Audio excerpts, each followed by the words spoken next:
Nicole Yala and Diego Bandido. Ang kwento. Mula sa mahiwagang Burnay. Mula sa mahiwagang Burnay.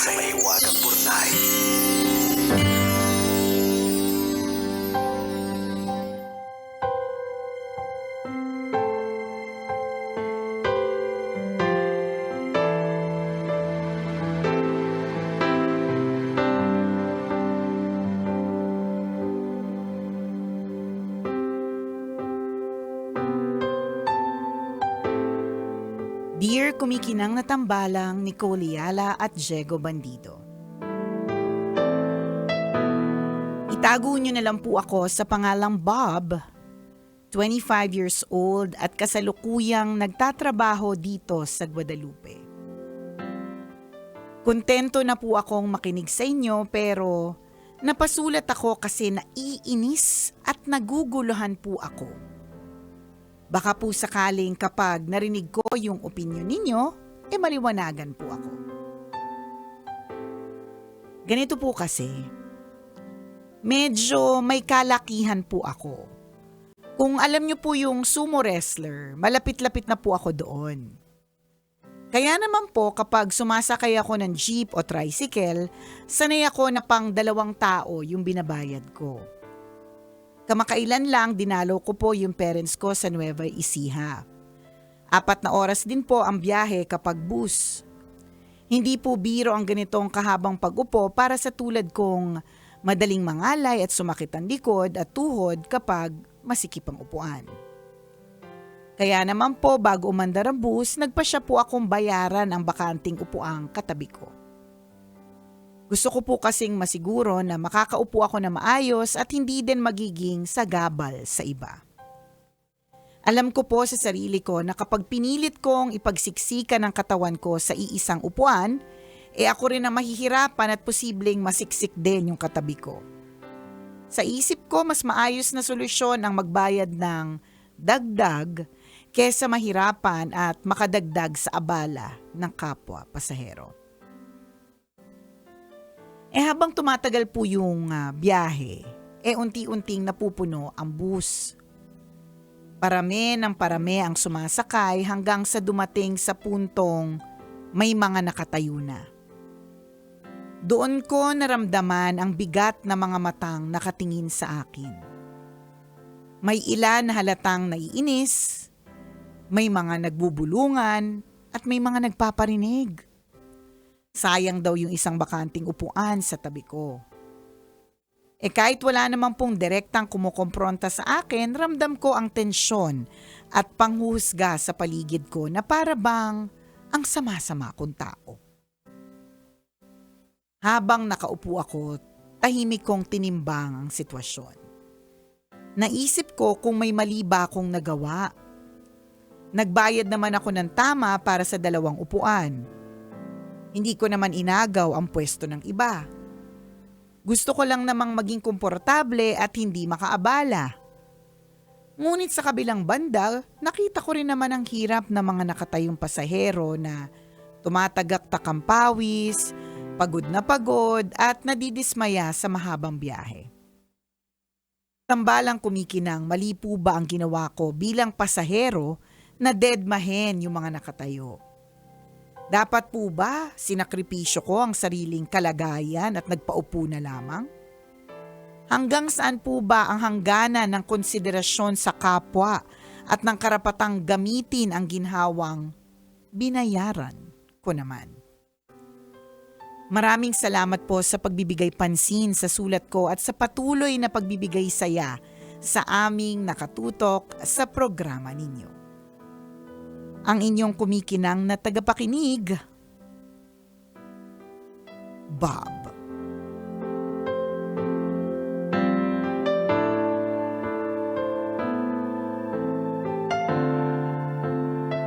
Bob, Hey Bob. bakit ba sa lahat ng pangalan, bakit Bob yung ginamit mo? Shh! Basta, ang mahalaga kay Bob, bakit ano ba naisip mo sa Bob? Di parang kinukonek niya rin din sa katawan. sa sarili niya. Oo. O Oo. tayo lang ba nakaisip nun? Hindi ko alam. Hindi ko alam. But anyways, ako nga I would think that Bob is very, very, very, very considerate. Kasi Totoo. dun sa first two na stanza ng paragraph ng ngayong kwento, sinasabi mo dun yung konsiderasyon Yes. mo eh. Mas iniisip mo yung iba. Actually diba? eh. And para sa akin, yun na yun. Yun na yung Oo. pag-isip mo sa iba. Alam mo, ganun, ang tao po ay walang kakontentuhan. Mhm. So para sa akin, you do you. Basta alam mo na wala kang tinatapakang ibang tao in the process.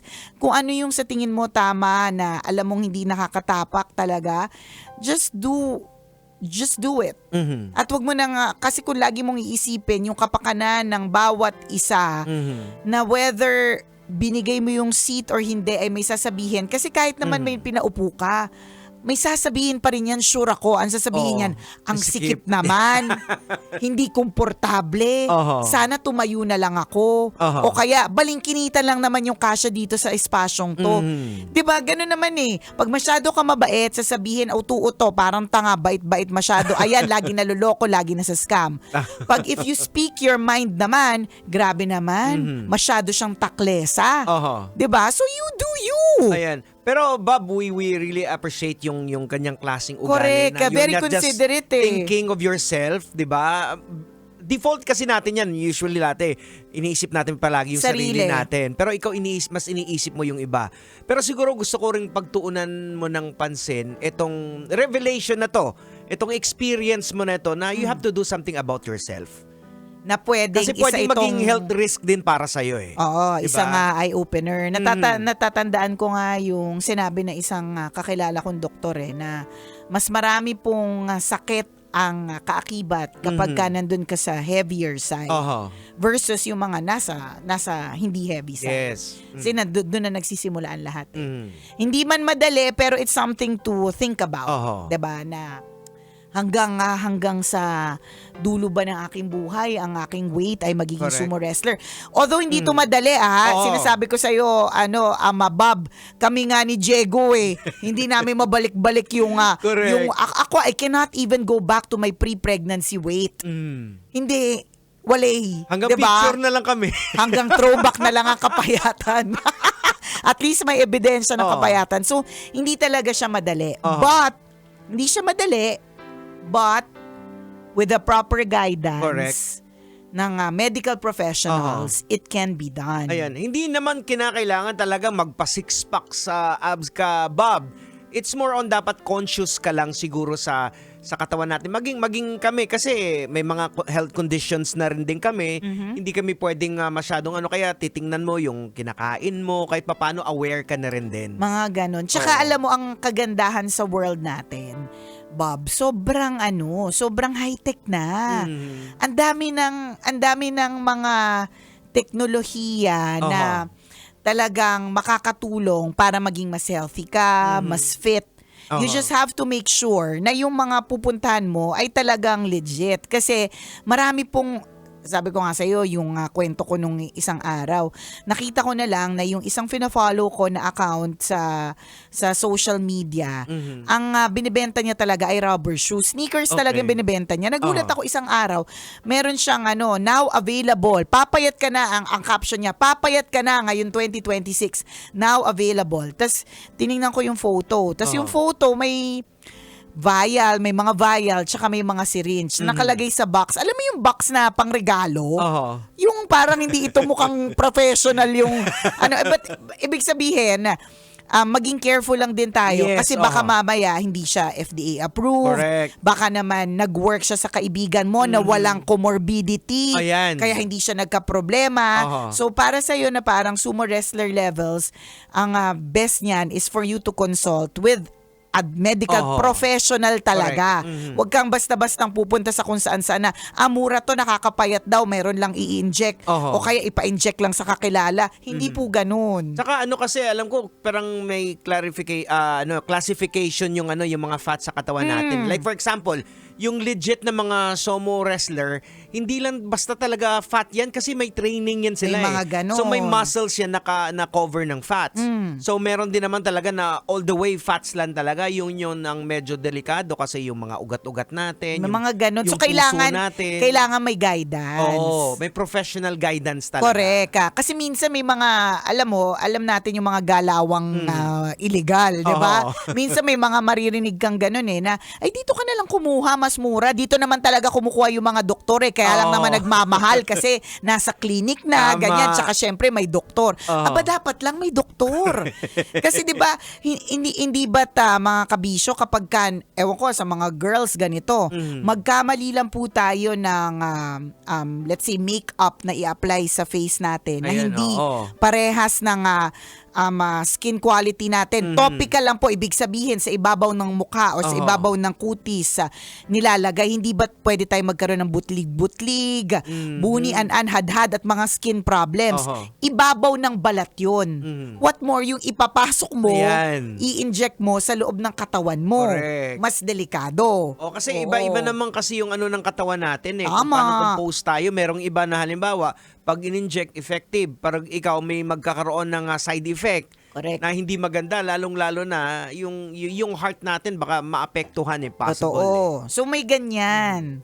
May ganyang mga konsiderasyon. So wala lang, while ni-remind ni Diego that this might be an eye-opener, pag pumunta ka na, nag-decide ka na, kasi it is a decision Aha. Hindi ka naman talaga maglo-lose ng weight kung hindi ka talaga determinado. Correct. Pero kung ang goal mo talaga is talagang determinado ka nandun talaga, dadating tayo doon. So when the time comes, basta just make sure that you approach a medical professional. Yan. And at ako dadagdag ko lang to na biblically speaking na 'di ba sinasabi our body is the temple of the Holy Spirit. So dapat inaalagaan natin. Ayan. Huwag nating aabusuhin. Ngayon doon naman sa part na parang ang yung tanong mo, ano ba yun? Hanggang saan ang konsiderasyon na dapat ibigay sa kapwa?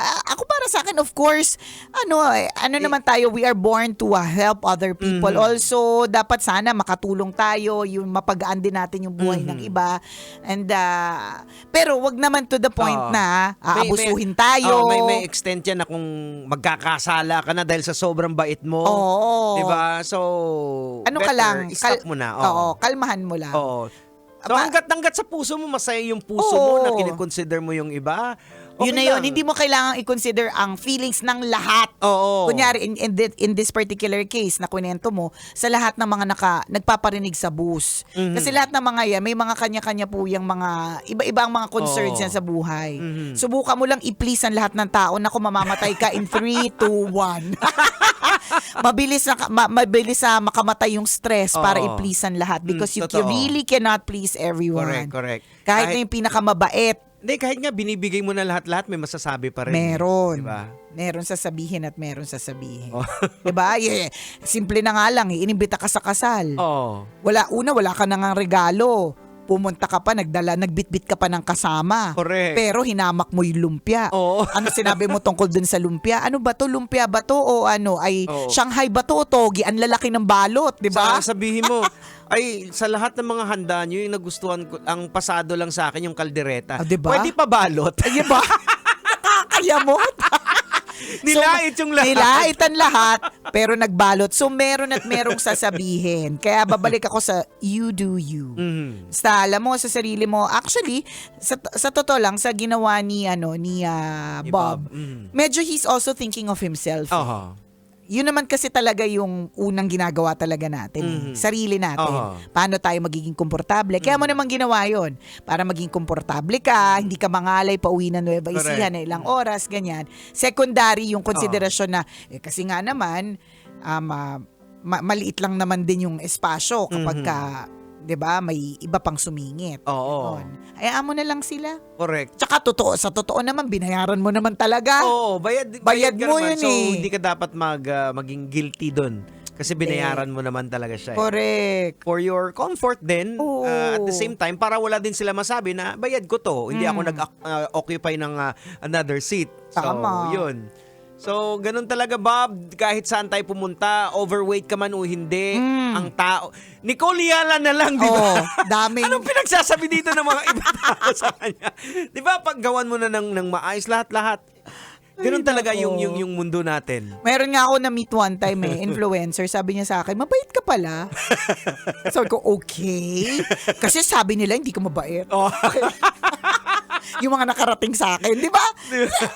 Wala eh. Wala. Oh. Kahit anong gawin mo, may masasabi at masasabi ibang tao. Oh, So, iba-iba kasing optics ng tao. iba-iba. So, kalmahan mo lang Oo. kung ano lang yung tingin mong tama para sa sarili mo at hindi ka nang tatapak na ibang tao in the process. Just go ahead with it. And tama naman si Jegs. Maybe it's about time Yan. na hindi mo na maging issue yung kailangan mo pa magbayad ng para sa dalawa. Oho. 'Di ba? Yaman mo naman, Oo. actually, parang ang sarap mo utangin. Laging for two. Laging for two ang binabayad mo, in fairness. Bisita ka nga dito, Bob. Guadalupe ka lang eh. Oras natin, 1:39. Ako pong kumikinang naulo, Diego Bandido. At akong kumikinang ina mo, Nicole Liala. Kailangan pa bang i-memorize yan? Basic!